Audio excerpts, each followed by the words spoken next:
সজীব সারা দিন রাত পানির মধ্যে বসে থাকে। এই ঘটনা সজীবের এলাকায় সরাসরি হইয়া যায়। সজীবের বাড়ি হইল কুমিল্লা জেলায়। হঠাৎ একটা খেলার আয়োজন করা হইল। ওই খেলাটার মধ্যে কুমিল্লা জেলার প্রত্যেকটি ইউনিয়ন অংশগ্রহণ করতে পারবো।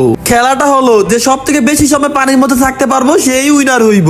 এই কথা শোনার পর সজীবের ইউনিয়নের চেয়ারম্যান সজীবের ডাক দিয়ে নিয়ে বলে, তুমি নাকি সারাদিন পানির মধ্যে থাকতে পারো? সজীব জিজ্ঞেস করলো, চেয়ারম্যান সাহেব আপনি কার থেকে শুনলেন? তখন চেয়ারম্যান সাহেব বলল, তুমি কুদ্দুসের ছেলে না? তোমার কথা তো পুরো এলাকায় ছড়াছড়ি হয়ে গেছে গা যে তুমি নাকি সারাদিন পানির মধ্যে থাকতে পারো। সজীব কি বলবো, কোনো কিছু না ভাববা বলে, হ্যাঁ চেয়ারম্যান সাহেব আমি থাকতে পারি। তারপরে চেয়ারম্যান সাহেব বলল, বুঝছি, তাইলে তুমি আমাদের ইউনিয়নের মান সম্মান রাখতে পারবা। কুমিল্লা জেলায় একটা খেলার আয়োজন করা হয়েছে, ওই খেলায় তুমি অংশগ্রহণ করবা। সজীব বলে, আচ্ছা চেয়ারম্যান সাহেব। চেয়ারম্যান সাহেব সজীবের প্রতি এতই কনফিডেন্স আসছিল যে আর বাকি ইউনিয়নের চেয়ারম্যানদের বলতে লাগলো, এই খেলা আমার ইউনিয়নই জিতবো, এমন কেউ নেই আমার ইউনিয়নটা হারাইতে পারবো। খেলার দিন চেয়ারম্যান সাহেব খুশি মনে সজীবের এলাকার কিছু লোকজন নিয়ে খেলায় অংশগ্রহণ করতে চলে গেল।